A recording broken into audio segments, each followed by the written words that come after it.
You're listening to the Telltale channel. If you like what I do and you want to see me continue to do it, don't forget to check out my Patreon. You can find some ad-free, uncensored, complete versions of my videos on my website, owenmorgan.com. All links are in the description.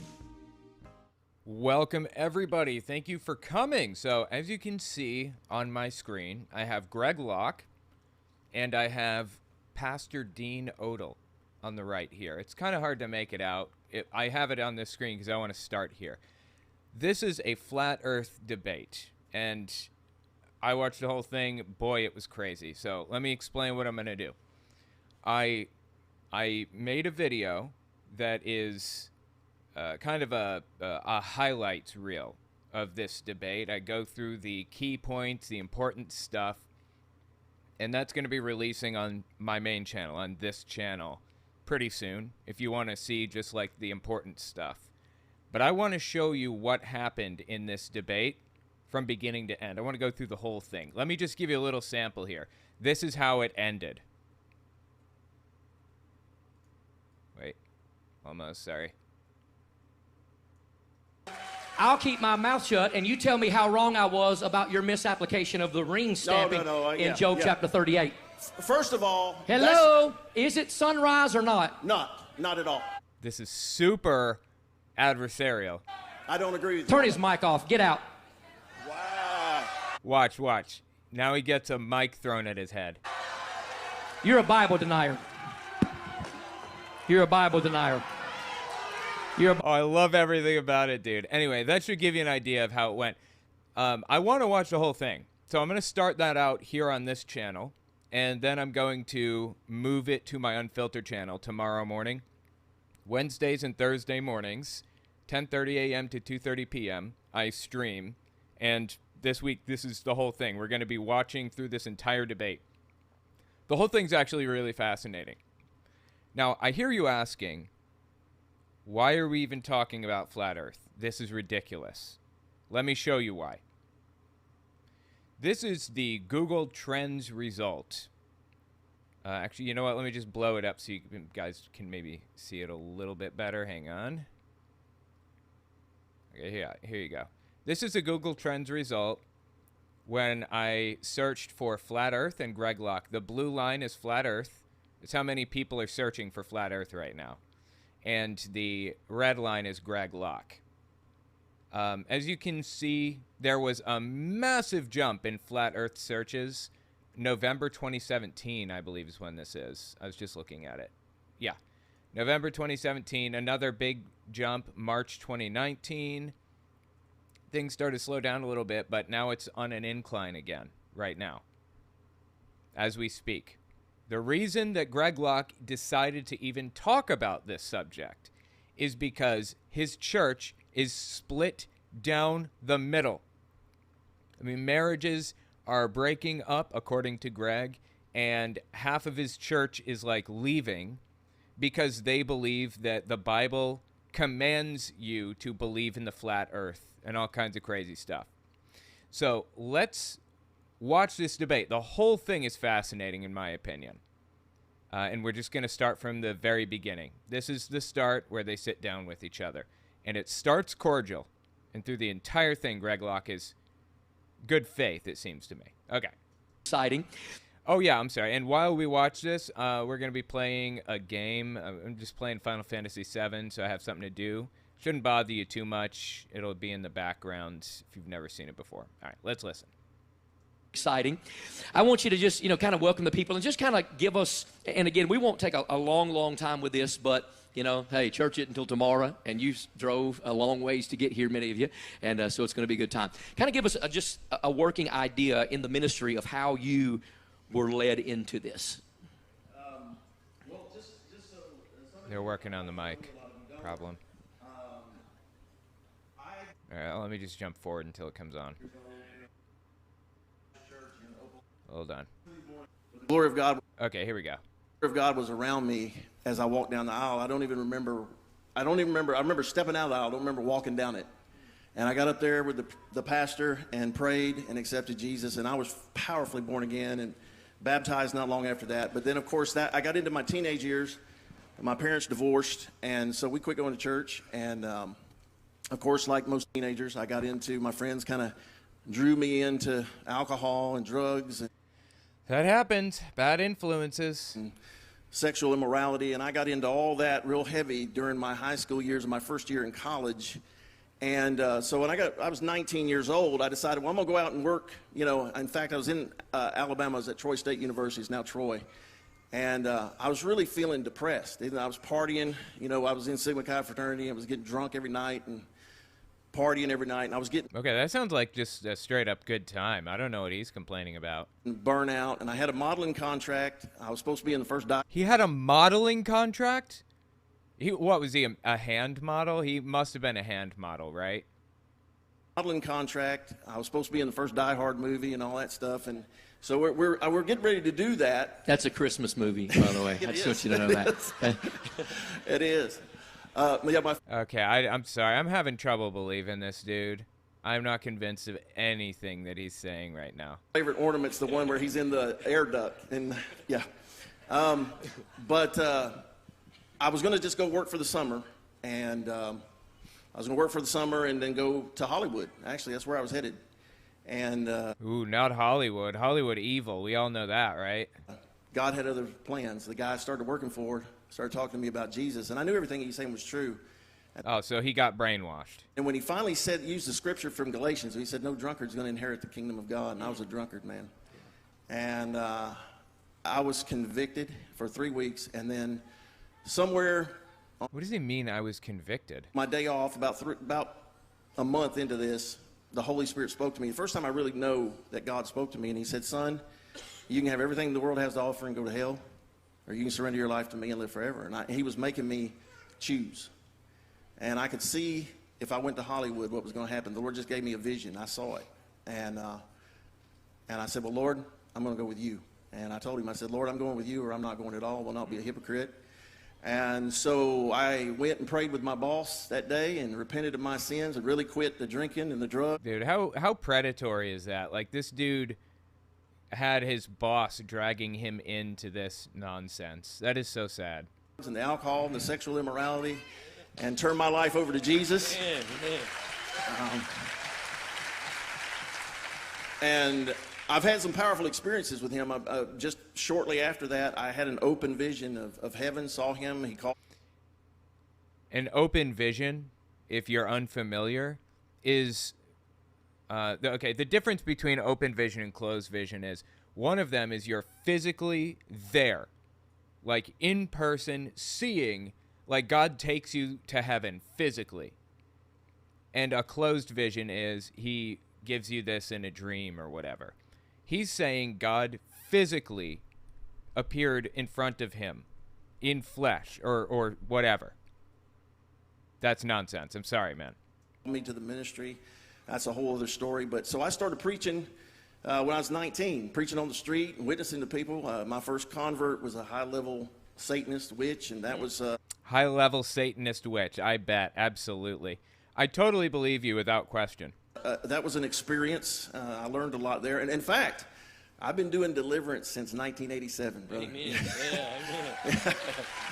amen. And then, of course, then God began to progress me on and have me start planting churches, and I did that. And I've done a little bit of everything, preaching prisons and did evangelism and did college campus ministry all over the country and stuff like that, and been to preach in the Middle East, spent time in the Middle East, Africa, the island of Mauritius, out in the middle of the Indian Ocean. So I've led a lot of people to Jesus over the years. A lot of them are pastors now, ministers now. So I've been in the ministry a long time. By the way, I have a cameo in this. This guy mentions me by name specifically. It's kind of interesting. And so in 2008, I was in a church in Washington, D.C. It was kind of working on staff. I wasn't the head guy. And I found out that they were compromised in a lot of areas. They were actually semi-pro-abortion. It was horrible.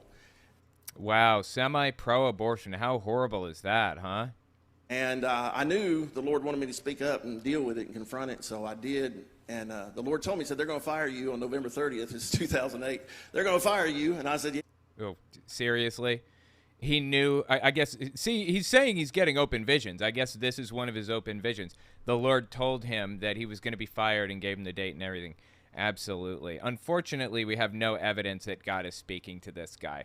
You know what? If God's speaking to you, write it down on a piece of paper, what he tells you, put it in an envelope, mail it to yourself so it's sealed and it has a stamp on it with the date and time and everything, and then put it away for 5 years. And then when that 5 years is up, we open the envelope, we look at what you wrote down, and if it matches exactly and precisely, then I'll believe you're a prophet. Isn't it fascinating how these people never take that step? They never want to prove it. I just don't feel like it is all. Yeah, okay. They're going to fire you, and then when you do, I want you to go back to your hometown and start a church. So they fired me on November 30th, and I went back home, and we started Fire and Grace Church. So this guy is saying he was fired for his religious beliefs. That's illegal. You cannot be fired for your religious beliefs in the United States. He was doing something far beyond just expressing his religious beliefs in the workplace. There's something more to it. I don't know what, but he's lying here.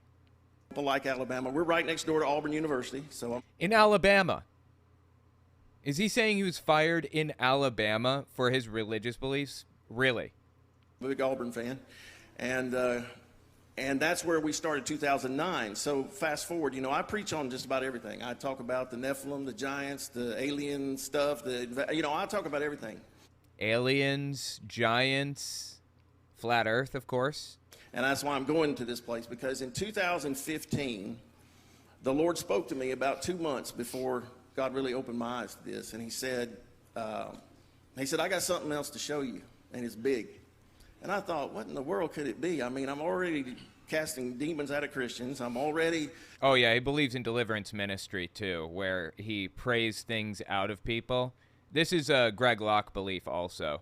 Oh, Greg Locke doesn't believe in the moon landing. He doesn't accept that we landed on the moon. So I didn't know which way Greg Locke was leaning with this flat earth thing. I didn't know which side he's going to take. It absolutely astounded me to hear Greg Locke make absolutely rock-solid arguments in this. Seriously. Dude cooked this guy. Anyway, keep listening here. Ostracized, but I had to walk away from the assemblies of God, just become independent, And I said, what could it be? And so a friend of mine that had gotten saved out in Hollywood, this guy worked with all the big folks in Hollywood. He gotten saved, and I was kind of mentoring and discipling him from a distance. And one day he just sent me this question. He said, does firmament earth ring a bell? Ooh, boy, that's the sign. When you hear a Christian mention the firmament, they believe that the Bible espouses the idea that there's a flat earth. Firmament is the thing, the word that was used in the early verses of Genesis, the early chapters. It says that God created a firmament above and below. I don't even remember exactly. But the firmament is, in flat earthers' mind, the dome that covers the earth. And where it says God uses the earth as his footstool and Jupiter as his hairbrush, presumably. I don't know. These people are picturing God resting his feet on the dome around the flat earth, the firmament. No joke. Now, he's already a little strange being in Hollywood, but I was like, what is he talking about? I don't even know. So he sent me this video.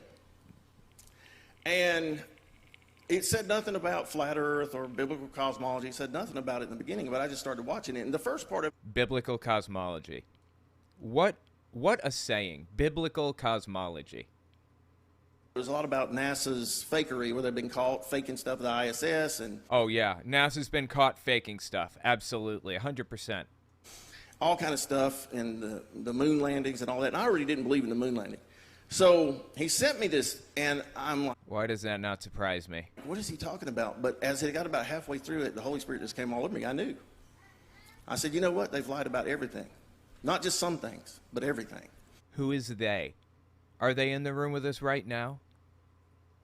Is he talking about NASA? Is he talking about the deep state, the government, the what? Who? Satan? And I began to see, the high altitude balloon footage, and there is no curve, and the long distance photography, and there is. Oh my God! Yes, there is a curve, and it's actually visible from an airplane. The trick to looking at the curve in an airplane is to take a flat piece of paper and line it up perfectly with your eyes and with the horizon, and you will see the curve. It's really hard to notice, but when you have something perfectly flat to compare it against, you will see the curve in an airplane. There's no curve, and we've done the experiments ourselves. No, you haven't. What experiments has this dude done, I wonder?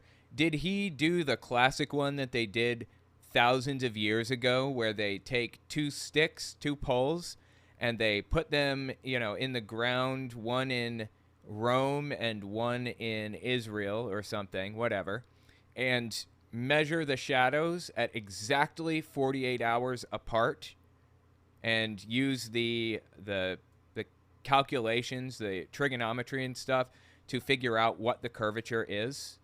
That's how that was first discovered, or how it was first calculated, I think. He didn't do any of this stuff. I'd be surprised if he even knows about that little trick. And so I began to see these things, and I was like, wow. And then I pulled the Bible out again and went back and I began to realize I have believed what men had to say about God's creation instead of what the Bible just plainly said. The Bible does not plainly say there's a flat earth. That is made up nonsense. And listen to this, people clapping. Oh, something else you'll notice through this entire debate, Greg Locke gets jeered and attacked and criticized all through the entire thing. People cannot keep their mouths shut through this. It's crazy.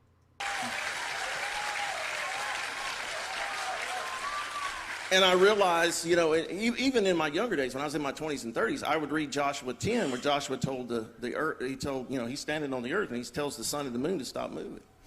And I would always say, wait a minute, Lord, how does this happen? Yeah, that's a good question. Maybe, did you ever consider the possibility that it didn't happen? Maybe this was a religious story told for religious reasons, rather than like a literal, actual, real story? That never crossed a dude's mind, apparently. It's absurd. Because he didn't say, tell the earth to stop spinning. So that always troubled me. I could never reconcile that in my mind with what I had been taught from a child. And once God opened my eyes to this, and then I began to see the evidence. Evidence, he says. Evidence of a flat earth. Seriously, this is a theological problem that the Christian church must deal with right now. Searches for flat earth are through the roof right now. They must find a way to manage this problem within the church. And which I'm going to share a lot of that. I began to see the evidence. I pulled my Bible out, and I pulled out my Strong's and my Greek and Hebrew dictionaries and lexicons and started going back to it all. And I had to admit that I hadn't just taken God's word literally in those areas of how he described, he created the earth. Well, let me tell you why, okay? Let me explain a little thing here. This guy doesn't believe that the Bible ever uses metaphor at any point. He doesn't think it uses metaphor or hyperbole or anything. He thinks everything in the Bible, every single word, is literal. That includes God using the earth as his footstool. That includes being born again and everything, all of it. And that comes up in this debate. Greg argues that, the Bible very clearly uses metaphor. That it was still and at rest, that it was motionless, that it was stable, that it was not flying through this vast universe. That he didn't teach any of that. And so... No, you're right. The Bible doesn't talk about any of that. You know why? They didn't have any idea what what was in the cosmos. They had no idea what space was or what stars were or any of that. It can't be that they just were unaware. It has to be that God intentionally didn't put that in. Insane. It took me about a month. I couldn't sleep much because I just kept studying and studying and studying. And then finally, the Lord had me share it to our church, and I turned off everything. I turned off our public broadcast and said, I'm just going to share it to our church and see how they respond. And it's been amazing. And then that was 8 years ago, and man, it's been quite the ride since then. I mean, Oh, tell me about it. it's exploded, and Yeah, I'm telling you, this guy is really big and influential and well known. He is not a nobody. here we are. Yeah.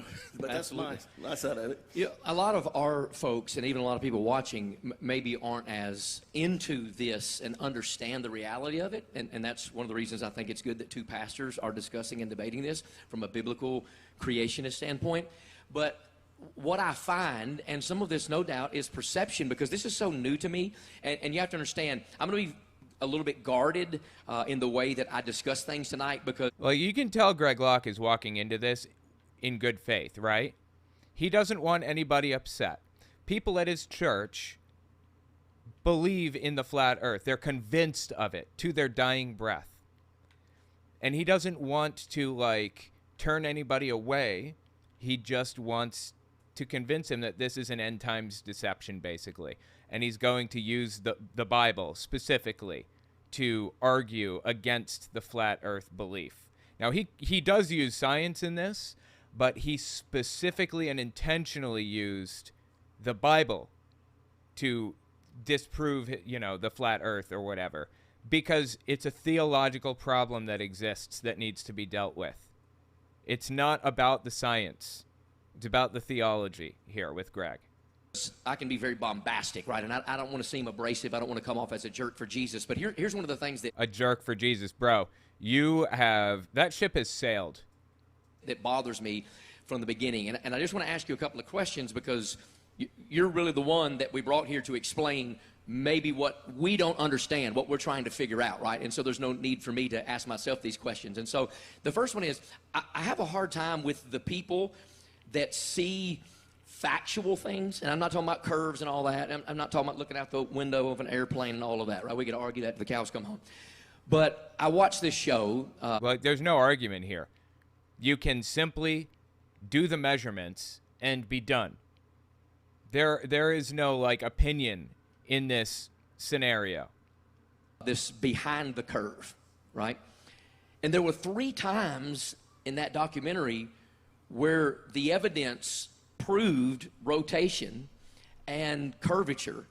And in each occasion, the flat earth individual said, it's not going the direction that we want it to go. And then, of course, they ended the whole show with, well, that's interesting, right? And so... Yeah, exactly. They simply accept certain premises, and if one is disproven, then they say, well, we've got all this other stuff. And they're all individually disproven regularly. But they just pretend that they're not. They just pretend that, they know what they're talking about and that this whole belief system is cohesive and everything. It's insane. Wow, I'm getting absolutely wrecked right now. The question is, why is it that when we do come up with an argument, it seems like it doesn't matter what we say, you're just not going to believe it? Does that make sense? How Absolutely. can you just reject Well, the that evidence? works both ways. Yeah. Oh, understood. Yeah. Because we show evidence, and then everybody, people go, well, I don't care. No, I care. I want to know. Let's find out. Is the Earth flat? If it's flat, then we shouldn't be able to calculate its diameter with the little poles in the shadow trick. If it's flat, when we go in an airplane, we shouldn't be able to take a piece of paper or a straight thing and see the curve. That should not be possible. There are a billion tests for this. This is absurd. Mike Flip, absolutely. Welcome, Stampede122. Thank you for the super chat. Also, Aspie Atheist, thanks for being a member. 12 months. Wow. It's too bad that FF7's the only FF game anyone ever plays. There's so many great games in the series. 9 is much better than 7. I've heard. I have 9. A physical copy. And I love 8. 8 is great. I do play that from time to time. I really like 7.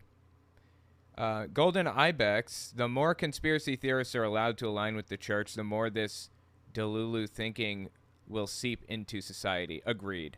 This does have to be rooted out. No joke. This is a problem.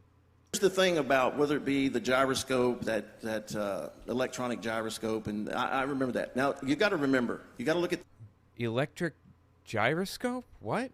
things like just because somebody does an experiment, that experiment has to be repeated again and again and again. Yes, absolutely. You have to be able to repeat experiments. Yes, correct. And the ball Earth proponents have repeated their experiments over and over again.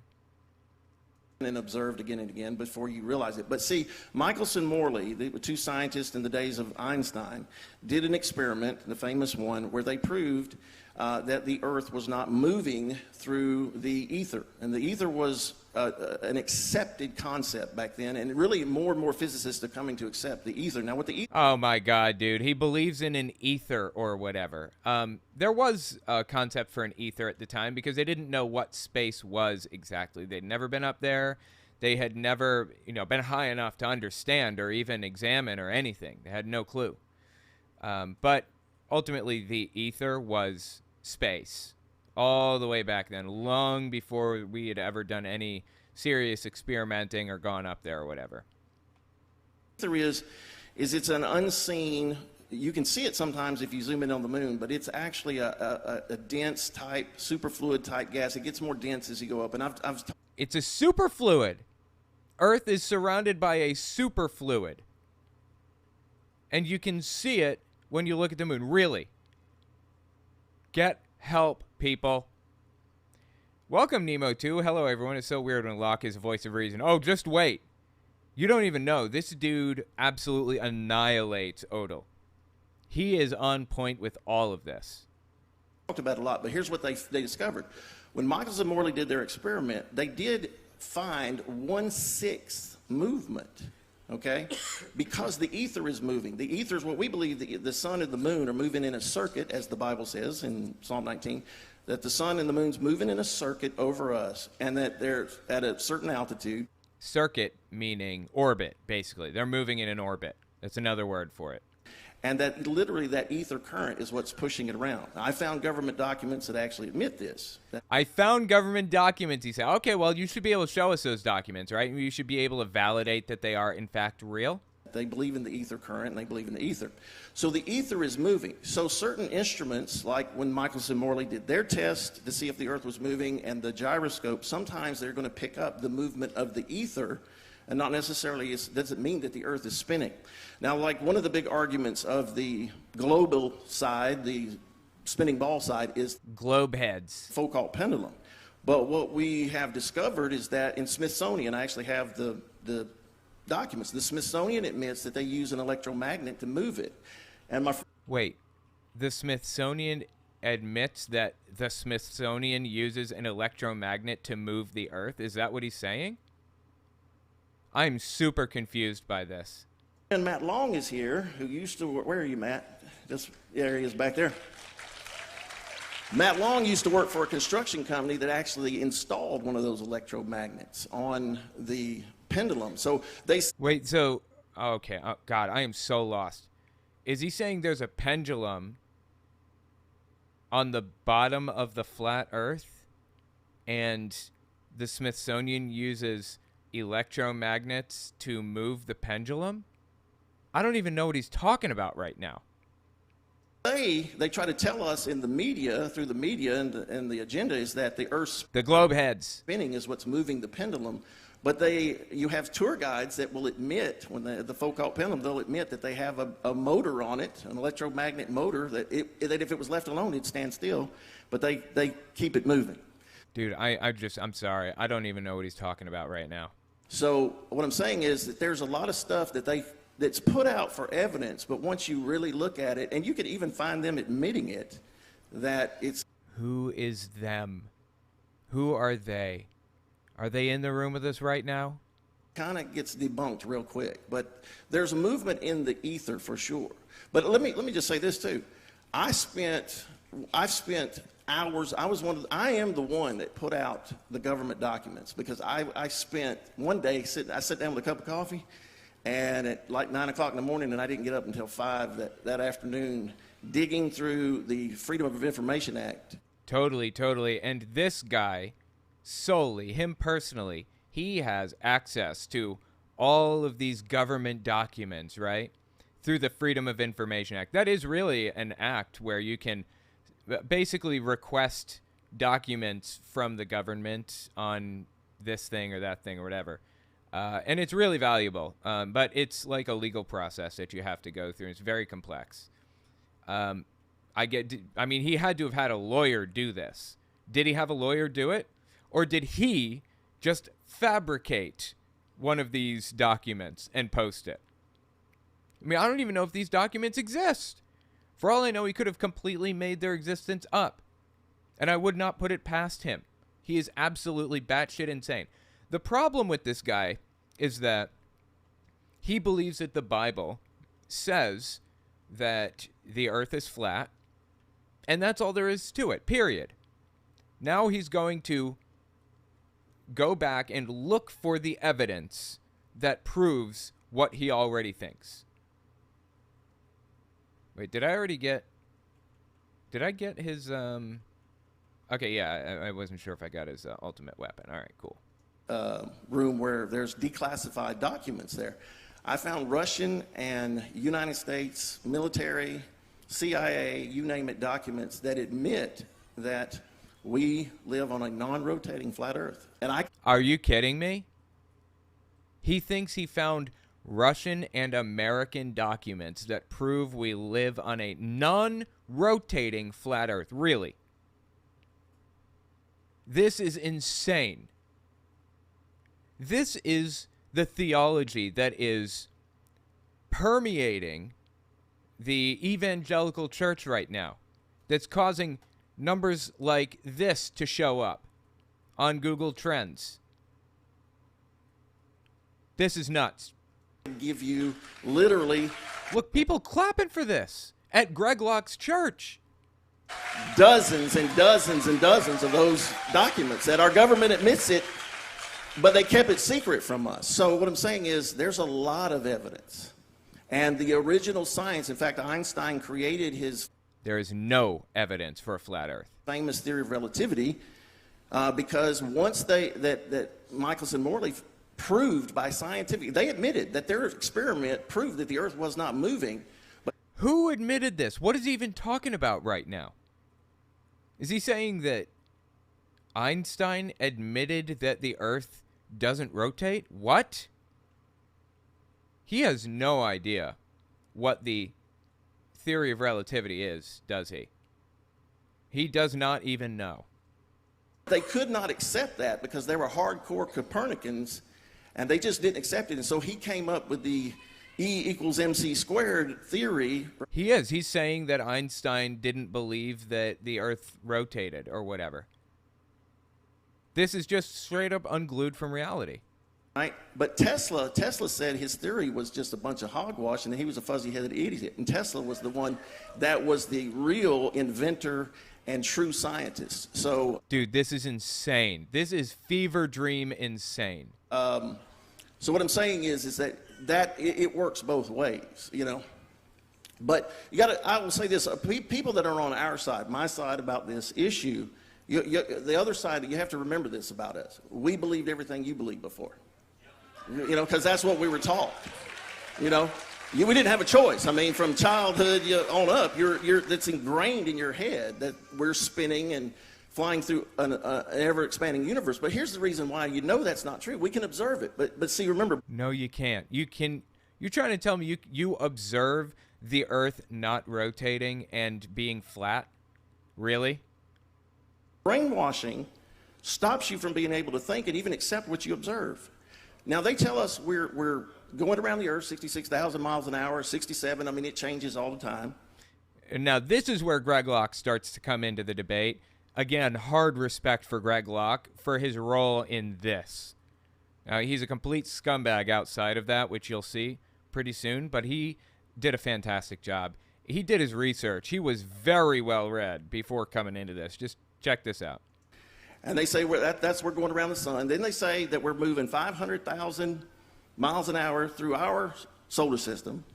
And then it says that our solar system is moving through the ever-expanding galaxies at 500,000 miles an hour. Now, That's roughly correct. I don't know if he got his numbers right there, but yeah, we're moving through the universe in that way, sure.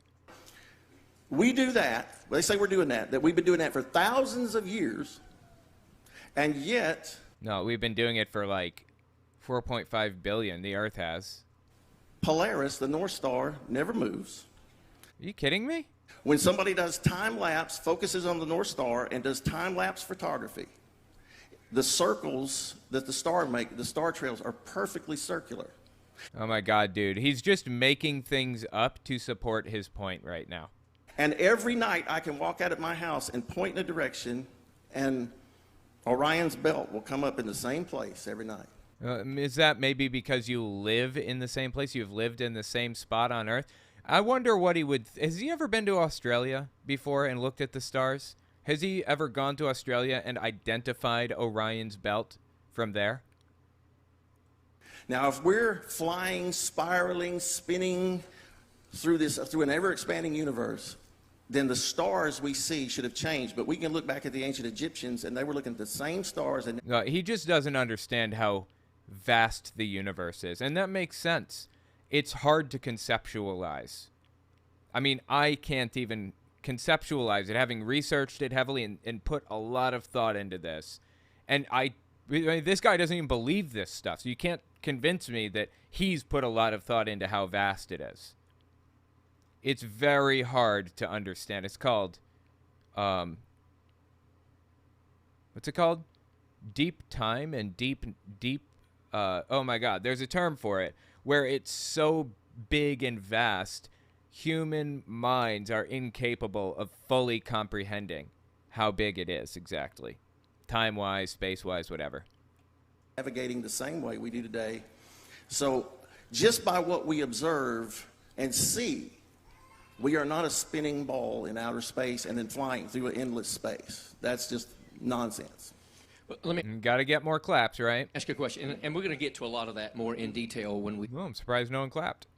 both do our debate discussions.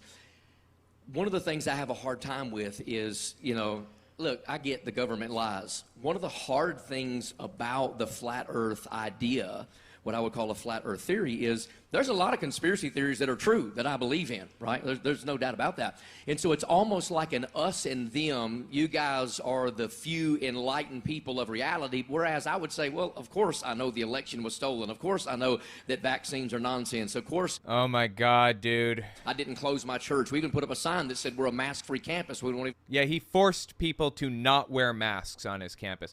I actually forgot he said that in this. Let me write this down, because I wanted to capture that. Let's see. 2247. I'm going to... Locke says he's a mask-free church. I mean, I have a couple of examples of him saying that, but it's valuable to have in the back pocket. Allow you to wear a mask here. And so it's not like we're into all of the stuff, right? FYI, vaccines are not dangerous. They're extremely valuable. Trump lost the election. Wearing a mask is not you being persecuted. And so it seems like with this, us versus them football mentality that we're tackling each other over some of the same issues because, yeah, there's a lot of things that you and I agree on. But then it's like you got to keep going deeper in the conspiracies and keep going deeper. And now you can agree with me on all these things, but if you don't agree about the flat earth theory, the flat earth model and concept, well, then you don't really understand the Bible. I'm not saying you can't be saved. I don't believe you would believe that either. You don't really understand. Ooh, this is a kick in the apple bag, if you will, to this guy, to Odle. He's being told to his face right now that he's under satanic deception, basically. The word, you're not really enlightened like the rest of us. But then we know, government, NASA lies. But here's the problem that I have. And probably in your presentation, you'll talk about some of those documents. I've read every one of those documents that you released. No, not yet. I haven't released some of them. Well, the ones that you have released publicly. I read all of them, said I wanted to be very thorough. But seriously, Greg Locke was very thorough. You'll see what I'm talking about in a minute. Here's the issue. NASA bad, NASA bad, NASA bad. But these NASA documents that I just released tell you that NASA's telling the truth. So I don't understand the discrepancy, and I'm just being honest about that. Well, it's simple. When these documents were top secret, meaning if you divulged the information that was in them before they were released through the Freedom of Information Act, you went to prison by... Well, is he saying that they were classified? Sure, things are classified from time to time, yeah. That's not a surprise. That's not evidence of, like, lies or something? Yeah, we have a system where people can protect, like, state secrets or whatever. Of treason, okay? Sorry, let me step back. You went to prison accused of treason, okay? So I don't even know if that's true. You were accused of treason for releasing these documents? That does not sound true, like, at all. But okay, whatever. The government will hide things, like, okay, the MK Ultra program. We'll use that example. Oh my God, dude. This is like the favored conspiracy theory for all conspiracy theorists. Okay, there was a program called MK Ultra that the government dabbled in for a while, that they wanted to see if it was possible to brainwash somebody, basically, and what it took and if it was worth their time or whatever. And then the MK Ultra, what do you call it? The MK Ultra program came to an end. That was it. They stopped. But it's like the source of every conspiracy theory, or at the very least, every conspiracy theorist on planet Earth, practically, believes in the MK Ultra stuff and thinks they're still doing it and all this other junk. Insane. The MK Ultra program was denied by our government for decades and decades and decades. Because it was classified, yeah. Operation Paperclip, after World War II, they brought all the Nazi scientists over here. And Operation Mockingbird, right? Those are the three they always bring up. MK Ultra, Operation Paperclip, and Operation Mockingbird, or whatever it is. Paperclip was where Nazis were, there were a bunch of war crimes committed, obviously, by the Germans in World War II. After they lost the war, the U.S. now repositioned itself to be basically at war with the USSR. Previously allies, but they knew that they were going to be adversaries after World War II ended. So the U.S.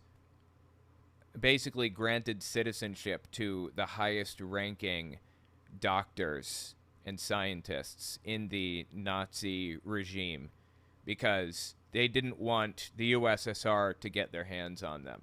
They didn't want them to go to Argentina with the rest of the Nazis.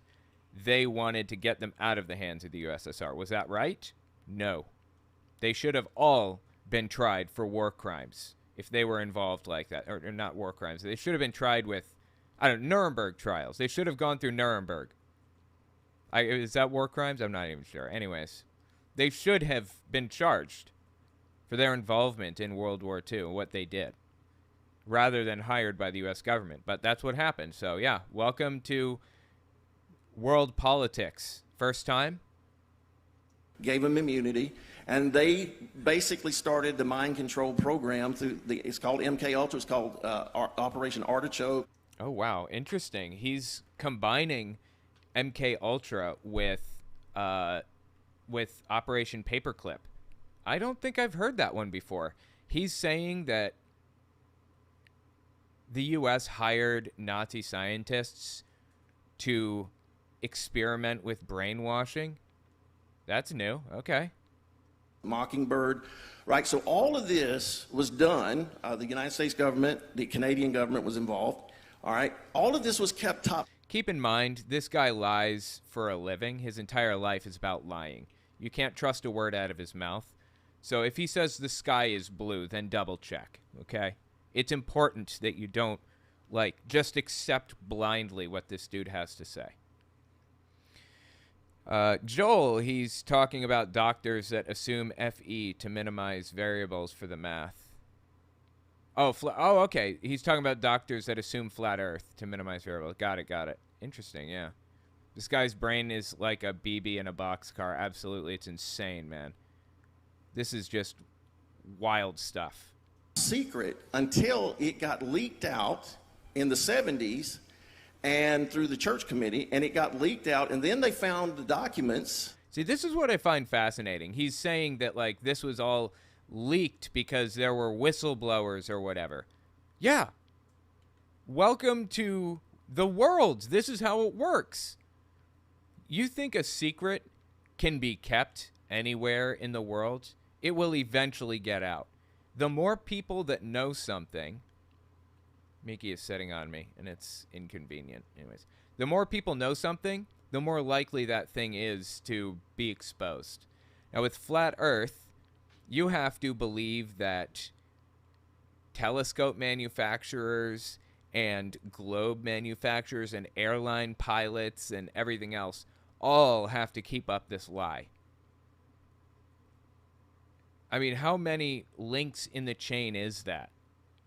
The government runs off of a need-to-know basis.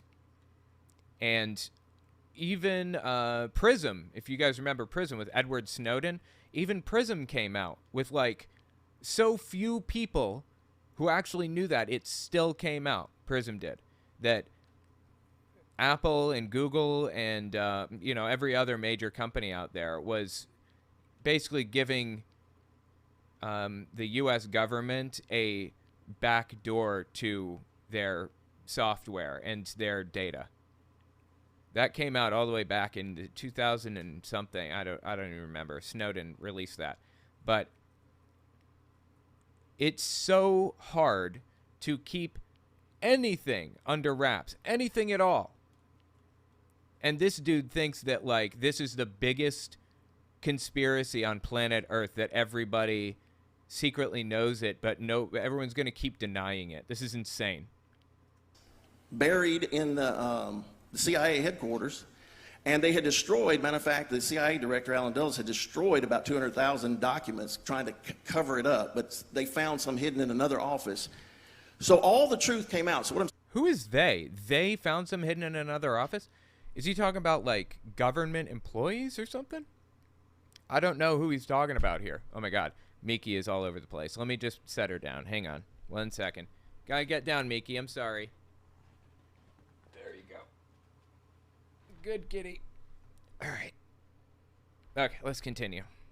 saying is the truth came out in the 70s, and finally, actually, President Bill Clinton actually apologized because experiments were done on human beings, mind control using drugs and physical abuse and sexual abuse. Okay, I don't know what he's talking about or if any of this is true at all.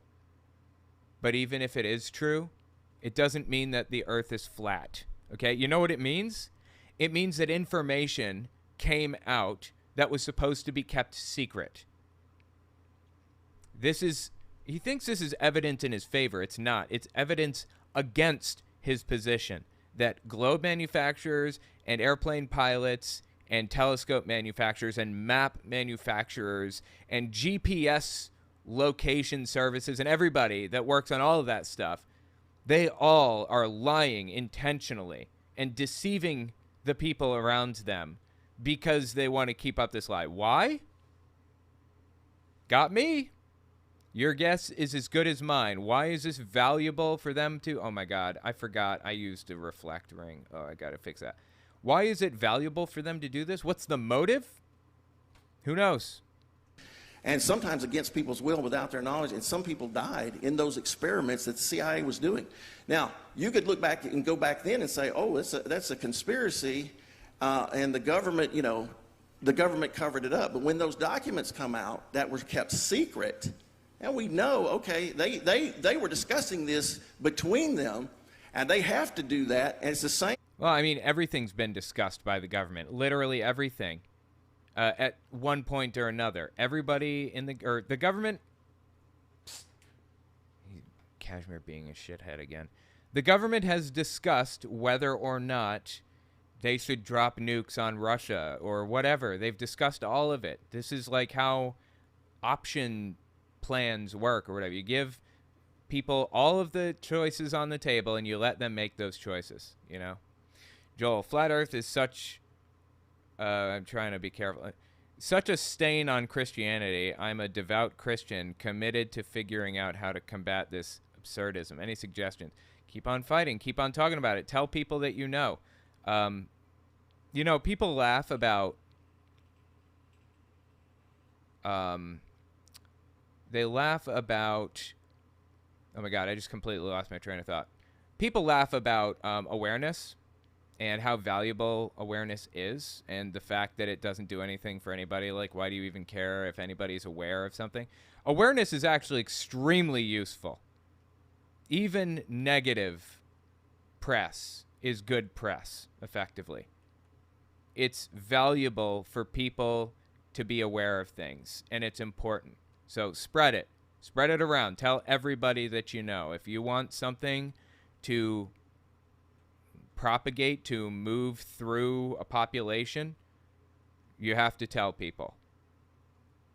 Anyway, hopefully that, gives you some kind of insight into my mindset with this. Appreciate the super chat. Same way with NASA, and it's the same way with our other government agencies and military. They don't tell us everything. Really? They don't tell us everything? The military doesn't tell us everything? Knock me over with the feather. What they actually do. And then the Freedom of Information Act, I'm going to tell you this. I believe the Freedom of Information Act is Jesus made them do it, because Jesus said everything done in secret and spoken in secret is going to be shouted from the rooftops. Dude, this is a joke. Jesus set up the Freedom of Information Act for us. Seriously? And I actually believe it's a rule that God has made them start revealing things to us. And so it's easy to determine. Like, if God is so powerful that he can just create laws in the United States at will, then why is abortion still legal in some states? Why is there, I don't know, what do these people stand for? There are a billion things. Why doesn't God just erase all of this stuff and set it up in a way that he sees fit? Why does he need your help doing this? It makes no sense to me. Honestly, it doesn't make any sense, period. And it just blows me away that people really buy this nonsense, honestly. At a document that's top secret. It was kept top secret from us for years and years and years and decades, and finally now it's released. Oh, I see why they were hiding it. Well, why did they unhide it in that case? You filed some papers, and now the government is forced to hand this information over? Come on. This is such a joke. Gotcha. All right. And Greg Locke just obliterates it in a second. Check this out. I know you're going to talk a little bit about those documents, and so let me just kind of move on to another question, because I'm... Oh, my God. I just realized that I didn't mean to do that. I meant to equip materia that was going to, level up rather than equipping for battle. Sorry, I have to do that again. Gotcha. All right.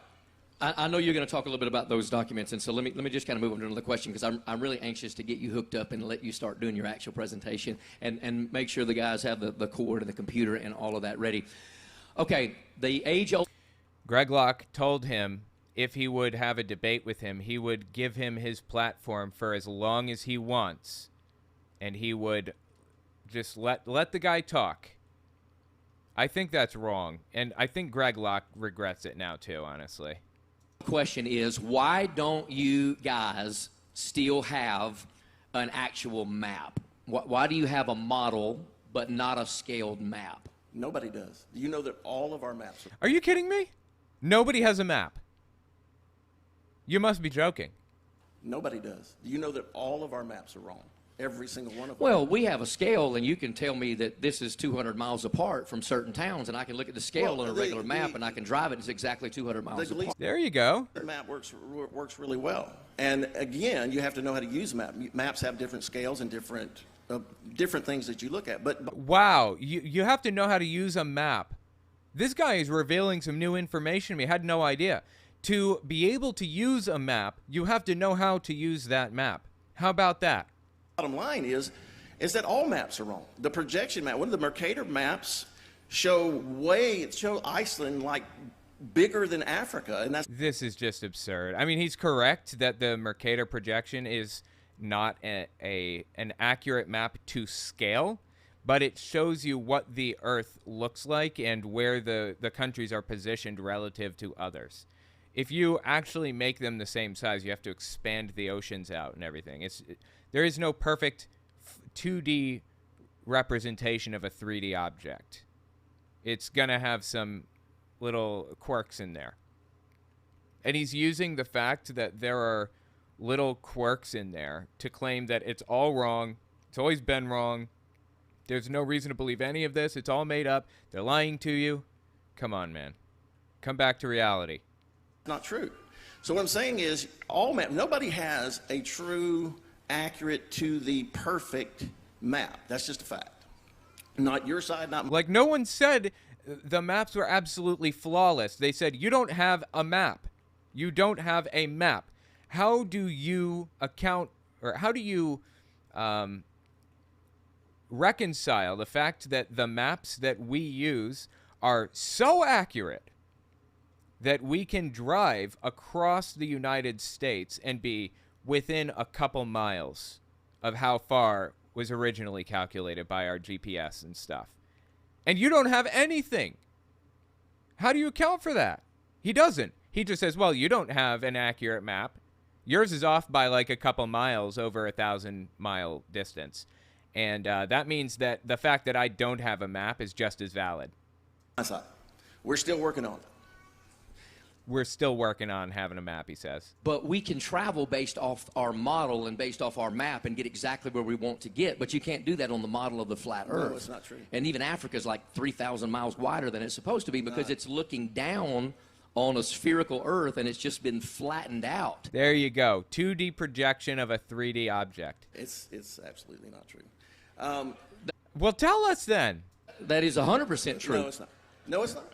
No, it's not. In fact, navigation, and I have this in my book, navigation is called the Great Circle navigation, not the Great Sphere navigation.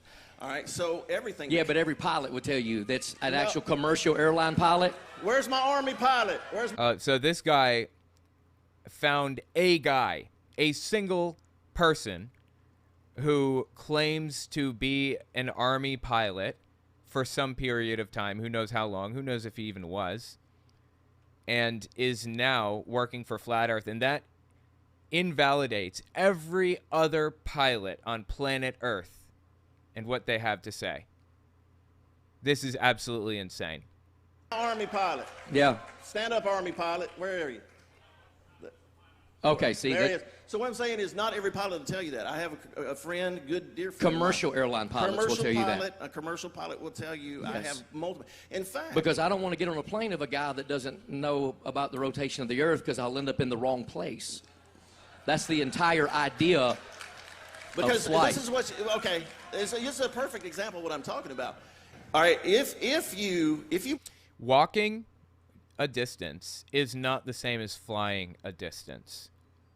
You can walk and walk and walk and walk, and whether you have an accurate map or not, you'll eventually get like across to somewhere. But when you are flying, you are subject to all kinds of other forces, the wind and the rotation of the Earth and everything because of how fast you're moving. There is a ton of stuff you have to account for when you're flying. Now, this guy has an Army pilot with him. I don't know what this Army pilot did. I don't know how far he flew or whatever. I have no clue. Was he a chopper pilot or was he like an airplane pilot or what? I don't know. What I do know is that airline pilots, like commercial airline pilots, have to fly long distances, and they have to use calculations that account for the Coriolis effect and the rotation of the Earth and everything else because they're flying for so long. Believe the Earth is spinning, and if you believe in the Coriolis effect, that you have to do that. All right, Coriolis effect is basically how the winds move. It's an effect of the Earth spinning and the atmosphere like kind of moving in a certain way because of it. Kent Hovind talks about the Coriolis effect all the time because it's like a hot button thing to win any argument as a flat earther or whatever. It's just nuts. Okay. In physics, the Coriolis force is an inertial or fictitious force that acts on objects in motion within a frame of reference that rotates with respect to an inertial frame. Holy shit, just tell me why is this not in English? Just give me English, a basic explanation. It describes the pattern of deflection taken by objects not firmly connected to the ground as they travel long distances around Earth. Thank you, Jesus. The Coriolis effect is responsible for many large-scale weather patterns. There you go. That should give you a basic idea. It drives me absolutely nuts when people use big words completely unnecessarily. Like, they don't have to do that, and they choose to. It's really annoying. They believe in the Coriolis Well, effect. it's not even in the SEAL manual, and I have a SEAL friend, so. Is he saying that he doesn't believe in the Coriolis effect? What I'm going to tell you right now is that if that was happening, you could not land a plane on a north-south runway, because if the Earth is spinning at 1,000 miles an hour and an airplane is flying at 500 miles an hour, and you have to count in velocity and you have to figure all that in, they could not land on a north-south runway. It's impossible. This is absurd. You are moving with the Earth because the atmosphere is moving with the Earth. Thus, the movement of the Earth, its effects are dramatically reduced. In an airplane, you're going to have to account for that movement, but it's, over long distances you'll notice it, but over shorter distances you really won't. Or if you're just walking, you won't notice it. Gyroscopes in planes tell the pilot that they're flying flat and level, and many, many pilots have come out. An F-16 pilot's come out and a whistleblower and said it's flat, he knows it. Here's another thing. Oh my God, he keeps coming up with like one guy that told him it's flat or something. Interestingly enough, that gyroscope thing, I don't know what he's talking about, but gyroscopes famously always stay upright no matter where they are, just pointing up and down according to where the Earth is, right? I wondered what happened to gyroscopes in space. As it turns out, you get the gyroscope spinning, and it just, wherever it was when it started spinning, it tries to stay in that position. You can move it and rotate it, and using a lot of force, but once it gets to that new position, it will continue rotating in that position because gravity as a force is not acting on it as dramatically as it was before, basically. So I don't know what this guy is saying. Like, he's in a plane and a gyroscope spins in whatever direction. I mean, I suppose. Flat, he knows it. Here's another thing. You see a F-16, I've been down in Pensacola where you see the Blue Angels do their thing. They will fly 50 feet off of the water, breaking the sound barrier. Okay. Yeah, they'll do that for like 3 or 4 seconds because it creates a sonic boom, and it's really cool to hear somebody, break the sound barrier. But they aren't holding this flight pattern of Mach 3 or something for like 30 minutes at a time. Okay. Now that means that they are moving over 700 miles an hour, right? They break the for a few seconds, yeah. Sound barrier. Sometimes they're flying at Mach 2 in a straight line. Now, if they're flying that fast and the Earth's curving, and most people don't on your side do not know how much the Earth curves. They don't even know the formula. But oh my God, I know the formula. You know why I know the formula for how much the Earth curves? Because flat earthers use it to calculate out to the number 666. Seriously. They claim that this is proof that, Satan is involved in the round Earth, the globe conspiracy or whatever. He'll explain. Just listen. It's 8 inches per mile squared. Now, if you do that going that fast, you're going to have to be nosing the plane down. In fact, if you're going 500 miles an hour, you're going to be nosing the plane down like 2,000 feet, which is over half a mile, every few minutes. Sure, they're not flying at Mach 2 every few minutes. Or, I'm sorry, for a few minutes at a time. They're flying at Mach 2 for a few seconds at a time. And you're not going to have to nose the plane down anyways because gravity keeps you within the atmosphere. You would have to fight to go up in the stratosphere. You'd have to expend energy to escape the atmosphere of the Earth. The natural path is to stay level like that. Right? If you're flying at Mach 2, it's incredible. They would have to be nosing the plane down continually, and pilots will tell you that they It's nonsense. No, they wouldn't. never nose their plane down to follow the curvature of the Earth. That is a fact. They don't It's just made up. You don't have to do that. have to have their nose down to follow the curvature of the Earth. They fly at altitude, and altitude takes care of the curvature of the Earth. That's the That's correct. entire point of a pilot. That's how he keeps the plane in the air. Let me- To say that you got to nose down and go around the Earth Let me explain something would to you be about. Let me ridiculous. explain something to you about aerodynamics. Aerodynamics will tell Oh, this guy's the expert on aerodynamics, right? Okay. you right now. You cannot fly a plane at Mach 2. You cannot fly a plane in any curve. I don't care if it's this way, or this way. They do not fly. They will come apart. That's why the SR-71. There was. You're not flying in a curve. That's not what's happening. And also, for what it's worth, gravity, this is the theory of relativity. This is what it discovered. And it's hard to wrap your mind around this sometimes. But gravity is, all right, space and time are not separate entities. They're the same thing. We got one dimension. Think of it as a point. Or no, okay, one dimension. Think of it as, hang on, I'm trying to think. Think of dimension one as just a line, okay?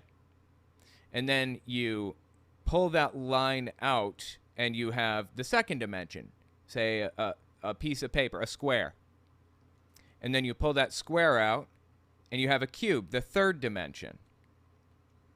You can't really conceptualize what the fourth dimension is if you were to pull the square out further, but in reality, the fourth dimension is actually time. So, as we move faster, so, all right, okay, let me just try to explain this for anybody who is unaware of it. If we are moving northwest at say 50 miles an hour, we are actually moving north at 25 miles an hour and west at 25 miles an hour. Whatever speed that we are going in to the north, that speed is given up by our direction toward the west, basically. And it works the same way with time. Time is the fourth dimension. So the faster we move through space, if we're moving through space at 1% of light speed, then time slows down by that much, or speeds up, or whatever. And the theory of relativity discovered that space-time actually warps around matter, like large masses, like the sun or black holes or whatever. Space-time is actually warped around it. It's not, gravity isn't like acting on anything. It's just you're being like molded and warped to kind of go toward a specific center. Gravity is space-time warping out of proportion, basically, fascinatingly. So anyways, what this guy is saying here is complete nonsense. Listen again. If it's this way, or this way, they do not fly. They will come apart. That's why the SR-71, there was one time. So he's saying that airplanes will come apart if they try to flow in, or try to fly in like a curve or whatever. They're not flying in a curve. They're flying perfectly straight, actually, airplanes are. Gravity, the mass, that is the Earth, is warping space around the airplane to make it appear as though it's being, it's being pulled down or it's being pushed up or whatever. Came to pieces. It had to fly straight and level or it would just burn up and tear apart. So, no, I'm sorry. They don't nose a plane down. So you've never seen a plane curve? You've never seen a plane do flips, go up, go down, barrel roll? No, what you're talking about is you're going somewhere else with this. That's different. When I'm talking a plane flying at Mach 1, Mach 2, Mach 3, they're not nosing the plane down. Well, what he's talking about actually is flying a plane at Mach 3 for an extended period of time, like, 2 hours or something. And either way, it's irrelevant because gravity is warping space so that the plane is actually flying straight. It doesn't feel like it is, but it actually is. But I don't travel to go preach at Mach 1, Mach 2. I'm talking about real people understanding the science behind this, not just speculations of being able to say, well, a lot of pilots have come out. Well, I would like to see one of them. Because they're here. They got one. Not an Army pilot that might have flown a chopper, for example, but an actual commercial pilot that flies long distances. They're not. They're not here. He just said he wasn't a military pilot. Listen, these are the people. That guy right there. The white shirt. Hold on now. The white shirt guy. Commercial airline pilot. An Army pilot. Commercial airline pilot. What difference does it make? Because what difference does it make? Does he really not know? Is he just like pretending not to know? Like, I can't tell with this guy. The people that want to talk are helicopter pilots, are the only flat earthers I've ever met, and I've only met 3 of them, which is fine. And then people that fly small planes for small distances, because if you're going to get in an airplane, and I know you guys hate the southern hemisphere and all that kind of stuff, I'm telling you, there is no possible way to make it from point A to point B without curvature and rotation of the earth. It's an impossibility. Now, I know your side does not believe in that, but to say that you guys have... That side does not accept it. It's not something you believe. It's something you accept or reject as the truth claim that it is. Of professional surveyors that survey, I'm not talking about little bitty areas. Hold on. Or pilots. Okay, let me bring this up. Since you bring up surveyors, U.S. Geological Survey is very clear that they don't even count curvature over 100 square miles. Well, you know what? That's about foolish, because either they don't know. They count it as flat over 100 square miles. They count the earth as flat. Do you know how much curvature is at 100 miles supposed to be there? Well, we have a surveyor. Here we go. You ready? Do you know how much curve is supposed to be in 100 miles? Why did he pick 100 miles as the number? That's like completely nonsensical to just pick 100 miles, right? In the room tonight. Hold on. I'm asking you. Do you know how much curvature of the earth is supposed to be there in 100 miles? Well, if you use the parabolic approximation, which is the zetetic astronomy, which is nonsense, because that's a curve as an arch. It would look like the world would look like the St. Louis Arch. No, that is not it. Every scientist, I have a PhD in physics here with me that's highly sought after across the world by Google and NIH and everything else. She will tell you that... Wow, he was certified by Google? Is that what he just said?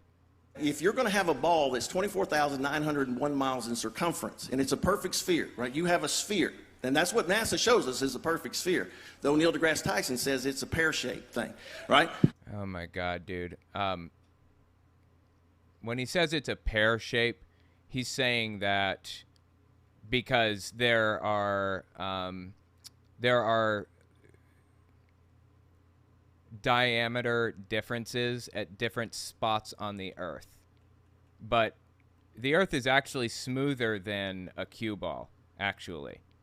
It's just like we're down here on Earth and we're so close to it and it's so gigantic that we can't tell that it's like that because, mountain ranges and how deep the Marianas Trench is and everything else. It's hard to tell exactly how... It's hard to tell that the Earth is so smooth, actually. But here we go. Here we go. If you have a sphere... It's not a perfect sphere, but I get it. Go ahead. Well, that's the pictures they give us, so somebody's wrong. No, it's like you're seeing it from a zoomed-out perspective. It's not that it's a perfect sphere. It just looks like a perfect sphere. Jesus Christ, dude. But here's the thing: if it's curving, if it's a sphere, 24,901 miles, the math does not lie. It is 8 inches per mile squared at the equator. And actually, if you go up the ball, going east and west, it actually increases to 9 1/4, 9 1/2. It actually, the curve gets worse.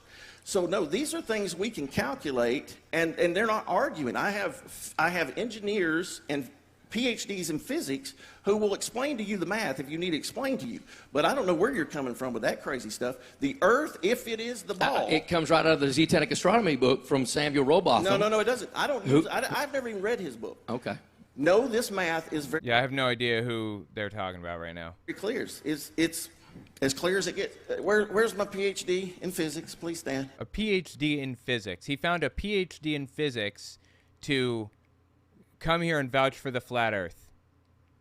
This is insane. That dude's PhD, honestly, should be stripped from him for endorsing such an absolutely absurd claim. Like, if you have a molecular... Or no, all right, let me think. If you have an evolutionary biologist who then claims evolution is not real, that we were created 6,000 years ago in 6 literal days, they should have their PhD stripped. They obviously didn't understand anything that they were taught, right? Earth is a sphere with 0.034 oblateness. Yeah, I think it's called an oblate spheroid, technically. Thank you for that information, Frankenstein. Indigo Rose, have they ever done the spinning water bucket experiment? I'm not familiar with that one. I've never done that one. The SR-71 needs 3 states to turn at Mach 3. Really? Interesting.